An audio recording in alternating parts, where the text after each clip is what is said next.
آسنسول میں مجھ سے لوگوں نے ذکر کیا کہ مجاہد ملت جلسے میں مدعو تھے،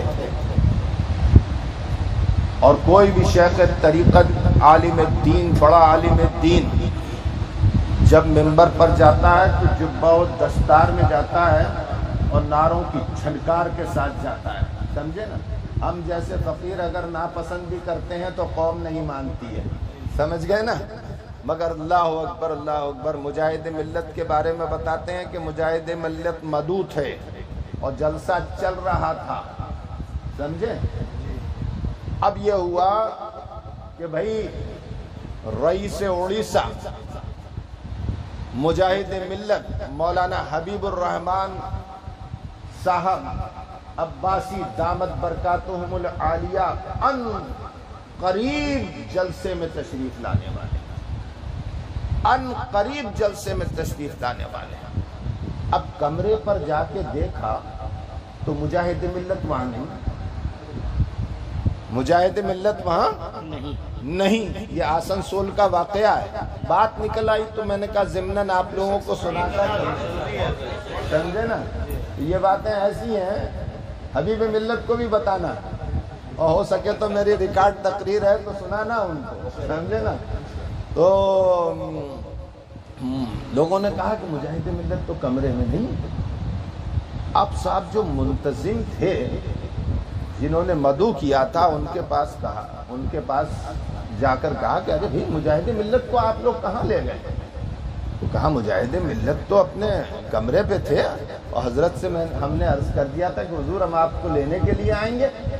چنانچہ لوگ پہنچے کمرے میں، جنہوں نے مدعو کیا تھا جو غلام تھے مجاہد ملت کے، صاحب اپنے مجاہد ملت پر اب ادھر ادھر سب طرف دیکھا تو لوگ جو ہے اپنے منبر پر آئے اور کہا کہ لاؤ اعلان کرا دیں کہ مجاہد ملت سرکار جہاں کہیں بھی ہوں، سمجھے نا، منبر پر تشریف لانے کا وقت آ گیا ہے، لہذا حضرت اپنے کمرے میں تشریف لے آئیں، قیام گاہ پر تشریف لے آئیں تاکہ حضرت کو ان کے شان کے مطابق منبر پر لایا جائے استقبال کرتے ہوئے نعروں کے ساتھ۔ چنانچہ جو ہے اپنے جو منتظمین تھے جنہوں نے بلایا تھا مجاہد ملت کو، جب وہ منبر پر پہنچے تو پتہ چلا طلبہ اور علماء کے پیچھے مجاہد ملت منبر پر بیٹھے ہوئے۔ اللہ عاجزی انکساری کا عالم دیکھیے کہ تنہا منبر پر چلے گئے اور پیچھے سے چڑھ کر بیٹھ گئے، اور لوگ انہیں پہچانتے بھی نہیں تھے، مدعو کیا تھا پہچانتے نہیں تھے۔ یہی حال مولانا عاشق الرحمان صاحب کے ساتھ اندور میں ہوا۔ جب میں منبر کے اوپر بیٹھا تو میں نے دیکھا چھٹ بھئیے ان کی طرف پیٹ کرے ہوئے بیٹھے ہیں، وہ پیچھے بیٹھے ہیں۔ ارے میں نے کہا مولانا عاشق الرحمان صاحب بیٹھے ہیں تم لوگ؟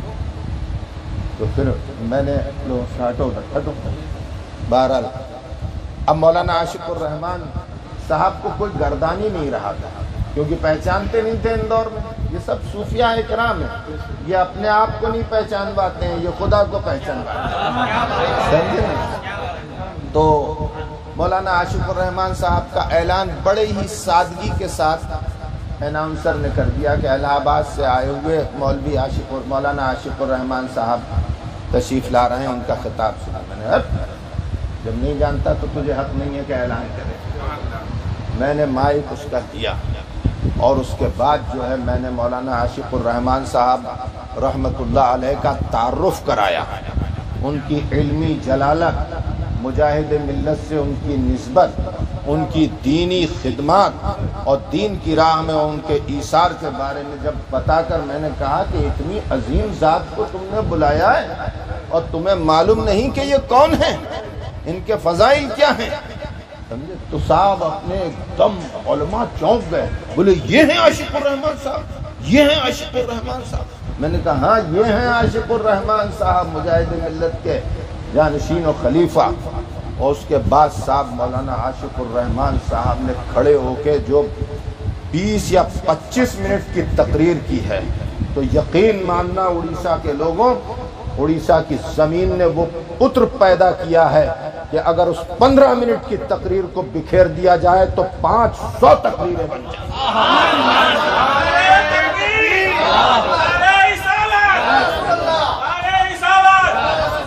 سائنٹیفک طریقے سے جو انہوں نے عظمت مصطفیٰ پر تقریر کی، میں آپ کو بتاتا ہوں کہ آج بھی میرے رونگٹے کھڑے ہو جاتے ہیں، اور میں کہتا ہوں کہ کاش کہ وہ تقریر ریکارڈ ہو گئی ہوتی تو مجھ جیسا آدمی اس ایک تقریر سے جانے کتنی تقریر بنا لیتا۔ 20-25 منٹ کی تقریر کے بعد مولانا عاشق الرحمان صاحب نے کہا، اب سنو، انہوں نے کہا کہ اب میں جاؤں گا، اور جب وہ ممبر سے اترے ہیں تو 75% علماء ان کے پیچھے پیچھے چلے گئے ممبر سے اتر کے، ان کو جہاں قیام گاہ تھی وہاں تک چھوڑنے کے لیے، سمجھے نا؟ تو یہ سب کچھ باتیں ہیں جو یاد ہیں۔ تو جب باطل سر اٹھاتا تھا، دیوبندی اور وہابی سر اٹھاتے تھے، تو اس وقت مجاہد ملت اٹھ کر کھڑے ہوتے تھے اور ہندوستان کے بڑے بڑے علماء کو جمع کر کے مناظرے کا ممبر سجا کر باطل کو دندان شکن جواب دیتے۔ یہ تبلیغ کا انداز ہوتا ہے، دور کے ساتھ تبلیغ کا طریقہ بدلتا رہتا ہے۔ اللہ تبارک و تعالی جو کچھ میں نے عرض کیا اس کو قبول فرمائے، اس محفل کو قبول